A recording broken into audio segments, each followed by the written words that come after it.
Hi hello नमस्कार, मी काजल तुमच्या सगळ्यांचं स्वागत करते माझ्या एका नवीन ब्लॉगमध्ये. तर आज पावसानं थोडीशी उघडीप दिली, ती पण दुपारनंतरनं. सकाळधरनं धो धो पडला, माणसांनी कामावरनं घरी बोलवून घेतलं, म्हणजे साहेबांनी घरी लावलं आणि आता पाऊस उघडला. तरी पण हे काय घरी बसलं नाही तर गेलं त्या मासा आणायला, म्हणजे धरून पकडून आणायला गेलं ते. तर म्हणलं चला आपण स्वयंपाक वगैरे करून घेऊया. इकडे मी भात घातलाय, लसूण वगैरे सोलून ठेवलाय आणि म्हणलं चला आता चपात्याचं पीठ वगैरे मळूया, कारण आता वाजले 3:30 आणि लवकर स्वयंपाक केला बरं. थोडंसं हसी मजाक करायला भेटतं, नाही तर आपण स्वयंपाकाला उशीर लावला ना मग आपल्याला टाईम भेटत नाही जास्त बोलायला बिलायला. ना आमच्या तसंच होतं. मी ना आधी अशी करायची, उशिरानं स्वयंपाक करायचे, मग आल्यानंतर लगेच जेवायचं, झोपायचं, बोलायला भेटत नव्हतं, काही चेष्टा मस्करी होतच नव्हती. त्यामुळे आता थोडंसं म्हणलं जरा लवकर स्वयंपाकावर आहे ना, असं पण काही करमतच नाही, किती वेळ मोबाईल तरी बघणार आहे ना, असं झालं. त्यामुळे चला लवकर स्वयंपाकाला लागूया. पाऊस उघडल्यानंतर छान पण वाटते आणि पाऊस आल्यानंतर पण छान वाटते. माझी काहीच तक्रार नाही आहे या पावसाविषयी की पाऊस गेला पाहिजे, कशाला पडते. हां, काम नसतं या पैशाची थोडीशी अडचण होती, पण जाऊ दे, एवढेच दिवस सुखाचे असते. अख्खा उन्हाळ्याभर माझा नवरा एक दिवस पण घरी बसला नव्हता, कंटिन्यू त्यांनी काम केलेलं, पण हेच दिवस सुखाचे येतं. पण त्यांना ते सुख घेऊ वाटेना. आता तरी पण बोंबलत गेलं ते, कुठं नको म्हणतो तुम्ही तरी पण गेलं. तर त्यांना सुख घेऊ वाटेना तर काय करायचं. धड तर मग काम पण नाही आणि नुसतं बोंबलत फिरण्याला काय अर्थच नाही ना. आणि आता परत आल्यानंतर म्हणणार तुलाच खावं वाटेल, कारण मला चिकन वगैरे आवडत नाही, मला फक्त मासा आवडतं. तर मी म्हणलं की जावा मग घरी. तर असं चेष्टावर बोललेले, मला व्हिडिओ आला म्हणून मी बोलले आणि ते खरंच गेलं. आता असं चला आता मी मसाला वगैरे करून घेते. चालू केले तरी बघा मला एक चिरू वाटत नाही, खरं सांगते. पण आता नवरा नसला ना मग असले कामं करावे लागते, मी घाण वाटतं मला. नीट दाखव बदल कोण उभा धरलंय ना, मग ते असलं तर ते करत होतं. पण आता चला खाली करायची वेळ आली. मीठ आजच काढून घेतलंय मी, कारण माझा हात जाईल त्याच्यात म्हणून.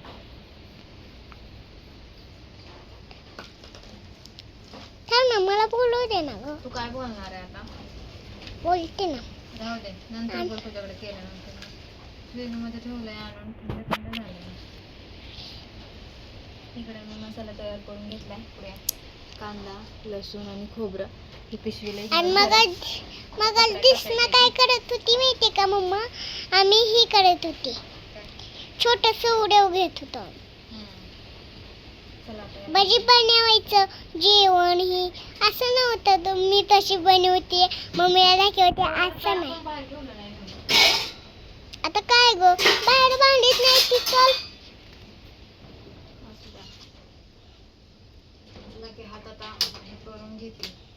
काय जांभळा आल्या त्या. आता असं वाटते उन्हाळ्यात झोपूच वाटत नाही बाई मला. तू नाही दिसत, तू तिथं बडाबडा करू नकोस. आधी पण तशीच असायची, मला दिसत नसेल तरी मी बडाबडा करत. चालू केलं ग, बंद केलंय बघू. बघ दाखव इकडे, नको ते बसायला दाखव. अंतरून तिथं झोपली होती ती, लाईट गेलेली, आता लाईट आली आहे म्हणूनच व्हिडिओ घ्यायला लागले. मी झोपून आत्ताशी उठली आणि आत्ताशीच उठली ना मम्मी मी, म्हणून मी जांभळच म्हणते का, जांभळा दिलं. जांभळी. हा जांभळी.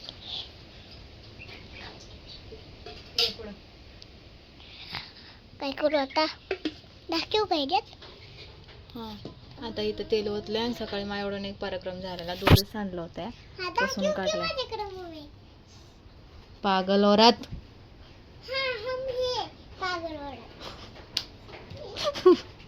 चला जाऊ. इथं तेल टाकून घेतलंय, आता मी मसाला टाकून घेते त्याच्यात. उलतान भांडी मांडते नाहीत अजून, मोठंच निघलं.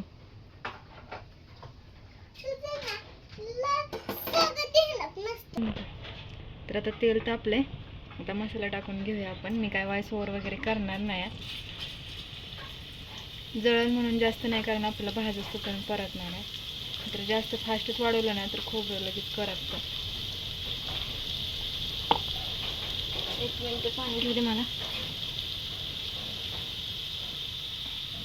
हां, असं ठेव, लय हलवू नकोस. मला कॅमेरा मॅन बनवून ठेवलं. हां, मग चालूच नाही. केलं मिरची संपली. हा अयो वास आला की चाललं होतं का मगाशी कौतं मी थोड्याशा मिरच्या टाकणार आहे 2, थोडंसं तिखट व्हावं म्हणून. बस. नोरा टाका मला आवडत नाही मग. हां 2च. मला तिखट लागतं. किती टाकलं गं? 2. 1-2 येतं का तुला? 1-2 काय मग येतं की मग असं पकडणं. मम्मी हां आता हलव म्हणा. आता हे हळद मीठ लावून घेतलेलं चिकन आपण ह्याच्यात टाकून देऊ.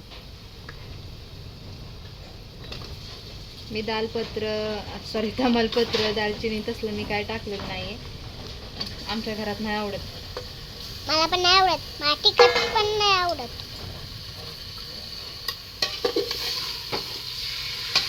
आम्हाला तिखट नाही आवडत.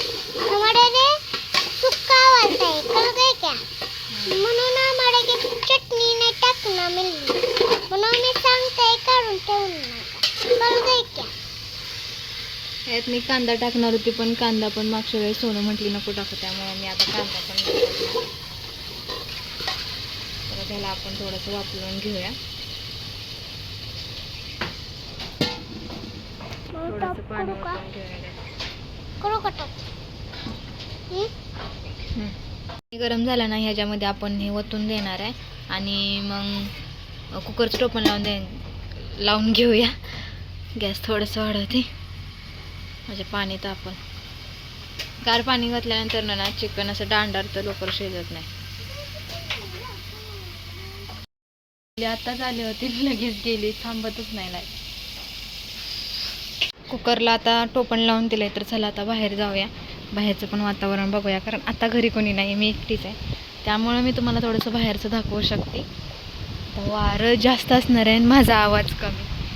किती मस्त दिसतंय ना.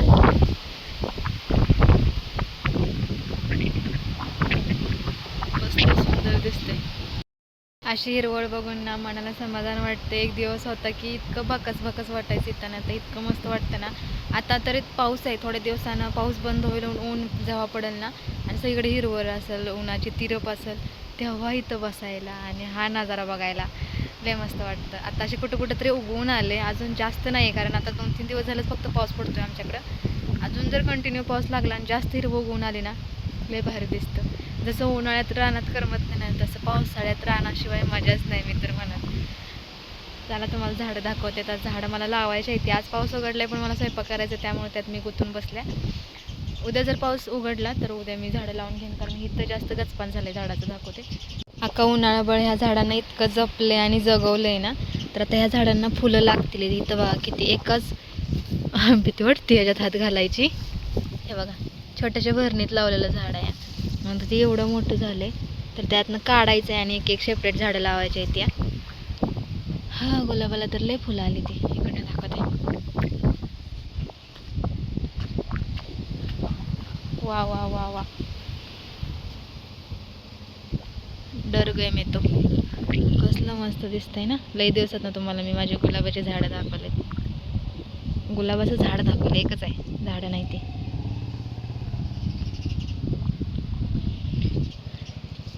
कसलं मस्त दिसतंय.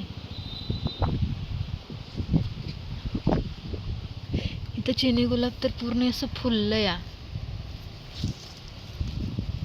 आता काय झालंय ह्या वेलामुळं का नाही काय दिसत नाही, तर ह्या वेलाला पण बांधून घेते. लय छान आले मस्तच. असं काय माझं घर दिसते इकडून. मस्त आहे ना.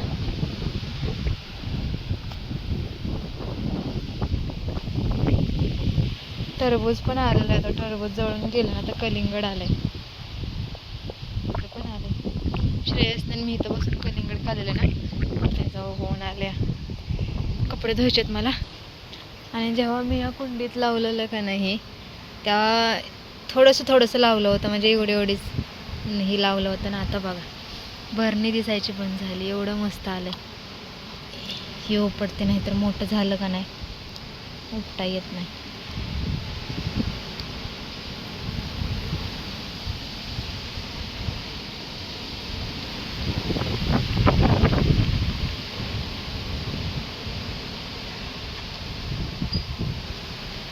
पिवळा होता लगेच.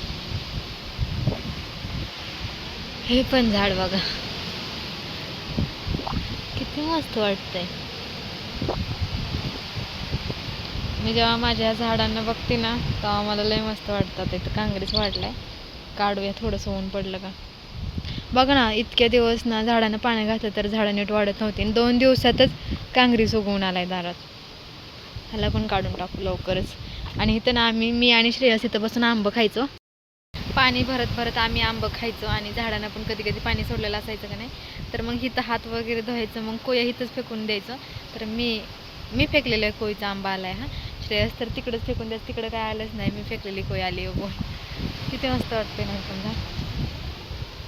आणि याचा वास पण त्या आंब्यासारखा सेम येतोय. अजून एक आलं होतं, पोरांनी उपटून टाकलं. इथंच होतं. अजून आहेत कोय, आता काय करतात बघा. इथे एक आहे, हां इथे एक कोय आहे. काय माहिती येते का उगवून आता, कारण सगळ्या कोया मीच टाकलेल्या आहेत इथं. लय सगळी झाडं मिक्स झाली ती आता. इथं काय झाड आलेत का उगवून?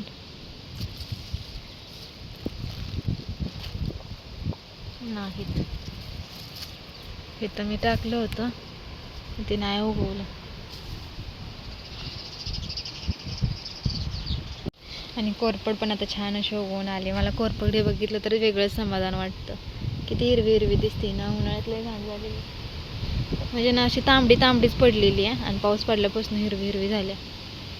छान वाटते.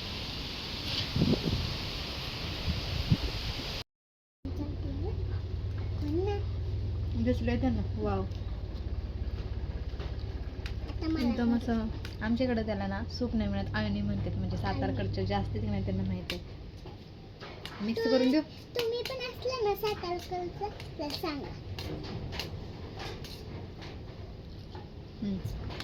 छान लागते. मला पण खायचंय, पण आता मी सोनू पप्पा आल्यानंतर खाणार आहे. सुकून दे. नाही गरम. ओके चला, मस्त झाले. कांदा वगैरे टाकल्यानंतर पण छान टेस्ट येते, पण नाही आवडत ह्यांना, त्यामुळे नाही टाकलं. ते मी स्किप केलंय. तुम्हाला आवडत असेल तर नक्की सांगा. सॉरी, टाका. काय त्यांना पण धरू, तुम्ही पण खावा एक एक आज. तर असं चला, आता लाईट नाही आहे, लाईटीची वाट बघते. लाईट काय येत नाही. किती आणलं मासं? हा, पाय खाली घ्या, तोंडापासून. एक पण मासा नाही. सकाळ धरणं नुसतं कुत्र्यावाने हिंडलं तर एक पण मासा नाही आणलेला. आणि अजून एक गोष्ट, कामाचं पैसे तर भेटलंच नाही ते. आता मारा आठवड्याभर उपाशी. मागच्या आठवड्यात पैसे नव्हतं म्हणून ही बॉ ह्यावेळेस काम केलंय तरी पैसे अडकून पडले. तर कसं जाणार आहे? एकतर पावसाचा दिवस आहे, तर कसं कसं होणार आहे काय माहिती. आणि जिथं काम केलंय त्या माणसानं सरळ ह्यांना ब्लॉक केले. फोन उचला ना, सकाळधरनं फोन बंद होता, आता तर सरळ ब्लॉक करून टाकले. फोनच उचला ना, कुठल्या पण नंबरवरनं करा, फोनच उचला नाही झालाय. कामं करून घ्यायची आधी आणि नंतर द्यायचं नाही. एवढं मोठं घरदार बांधाय काढते ती, पैसे नसतील का त्यांच्याकडे? गरिबाचं पैसे अडकवून ठेवते ती. काय बोलणार आहे अशा लोकांना? त्यांना वाटतं की फुकटात काम झालं पाहिजे. गरिबाचा घाम गळाला नसतो का? माझ्या नवऱ्याचं तोंड बघा, पैसे नाही भेटलं म्हणून. कारण साहेबांना पण नाही दिलं, कारण आज त्यांच्या साहेबांचा बड्डे. तर ती बड्डे गिफ्ट म्हणून गाडी आणायला गेली ती, आणि त्यात आमचा तो पण पगार अडकलाय, आणि दुसरीकडे केलेला तो पण पगार अडकलाय. ना बाजार आहे ना काय आहे. आठवडाभर मग नाही भेटणार. आणि पावसामुळं काम पण एक दिवस आहे एक दिवस नाही असंच. आता उद्या तरी काय करते काय माहिती. आता त्या माणसाचा मला तर लय राग आला या, पण आता मी काय करू शकत नाही. माझ्याकडं तर असं झालं असतं ना माझ्या बाबतीत, तर त्यांच्या घरी जाऊन बसले असते माझं पैसे द्या म्हणून. आपल्या म्हणजे हक्काचं का सोडायचं? ती सोडते ती का आपल्याला? सोडते ती का? मग एक वेळेस ह्यांनी घेतलेलं यांच्या कामावरच्याच माणसाचं पैसे. ज्या दिवशी साहेबांना पगार दिलास त्याच दिवशी बाहेर रस्तोपर्यंत त्या माणसाचा फोन की माझं पैसे घेतलेलं कधी देणार आहे. बघितलं तर किती होतं? 200 रुपये. किती होतं? 200 रुपयासाठी. आणि आमचं तर त्याच्या दुप्पट तिप्पट अडकलं तर या. कोण कोणाला रुपया सोडत नाही, पण हा देव माणूस किंवा काय म्हणते ती संत तुकाराम, जाऊ द्या, ह्यांची बायका पोरं हवा खाऊन जगतील, ह्यांना कुठं पैशाची गरज आहे. चला आता मी चपात्या करायला घेते. काल आम्ही भात खाल्लाय, आज पण आम्ही भात खाल्लाय. आत्ता दळण आणलंय त्याने, दिसतंय तुम्हाला तिथं. ती पण फक्त किती 3 किलो, जास्त पण नाही, 3 किलो फक्त गव्हा घेतलं तर आणि दळून आणलं तर 3 किलो पीठ आम्हाला ना 3 दिवस पण जात नाही, 3-4 दिवस पण जात नाही, 8 दिवस तर नाहीच नाही. कारण 2 टाईम चपात्या कराव्या लागते त्या, आणि जास्त मळावं लागतं. आता पहिल्यासारखं नाही की 2-2 चपात्या खाऊन भागतं किंवा 1-1 चपाती खाऊन भागतं. लय अवघड परिस्थिती आहे. काय डोक्याला हात लावून भेटणार आहे का? जा की त्याच्या घरी, न उठूच नका, जा. त्या दिवशी साहेबाकडे कामाला गेलं नाही तर तिकडं कामाला गेलं, भेटतलं म्हणून, जास्त भेटतलं म्हणून. आणि असं वाटतं ते आता हजेरीत केलं असतं तर ते फायदा पडला असता. आज ना उद्या साहेबांना दिलं तरी असतं, पण हा माणूस तर सरळ फोन उचलत नाही. 8 दिवसाच्या वर होऊन गेलं तर ह्या पैशाला. आज असं नाही की काल केलंय कामानं आज पैसे मागतो आम्ही, 8 दिवस उलटून गेलं तर या. तरी त्यानं तो काय म्हटलं होतं काम करताना, रोख देतो म्हणून, आणि संध्याकाळी देतो, उद्या देतो, बरं शनिवारी देतो म्हणून हा दिवस उगवलाय. आणि दिवस सरलाय पण आता संध्याकाळ झाली आहे. कधीतरी मी दाखवल त्या माणसाचा बंगला, रस्त्यालाच आहे बघा. त्यापेक्षा गरीबी बरी नाही ती का, कोणाचं बुडवत नाही ती, हराम तर घेत नाही त्या. आणि ह्यांनी त्या माणसाने आम्हालाच नाही असं केलं, भरपूर जणांना केलंय, म्हणून त्याकडे कोणी कामाला जात नव्हतं. पण हे आणि ह्यांचा मित्र फसले आणि गेले आणि हा गोटाणा झाला.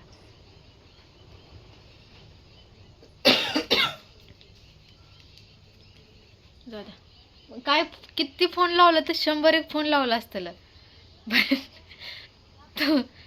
ऐका की, स्पीकरवर ठेवा की, आता फोनाचा नंबर दाखवू नका. ब्लॅक लिस्ट मध्ये टाकलाय तुमचा नंबर, उचलूच नाही शकत तो.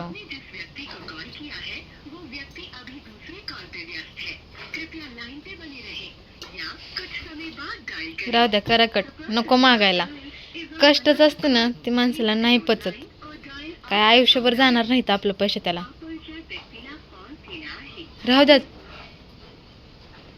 जाऊ द्या. इथनं पुढं तरी अक्कल आली ना, चालतं सोडून पळत्याच्या मागं लागायचं नसतं. आज तिथं साहेबाकडे केलं असतं तर साहेबानं उद्या का म्हणलं तर दिलं असतं, त्यांना एवढं ही करायची गरज लागली नसती. आणि साहेब पैसे बुडवतच नाही, देतच. आज ना उद्या म्हणलं तर देतं.